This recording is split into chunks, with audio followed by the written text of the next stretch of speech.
Hello everyone, today we will talk about how to fix or how to solve the problem of language on Uber app. You will click on settings. In this page you can click on apps, default apps, app settings.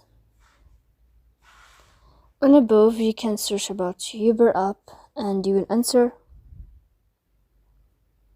Then you can click on first stop and you can click OK. After that you'll enter to storage. Here you can click clear cache. In the end you can turn off your Wi-Fi and you can turn on your Wi-Fi again to fix that problem. Then you can go to Play Store. You can search about Uber app. You can uninstall your app and you can install it again. So please don't forget to support us by like and subscribe. See you next time in another video.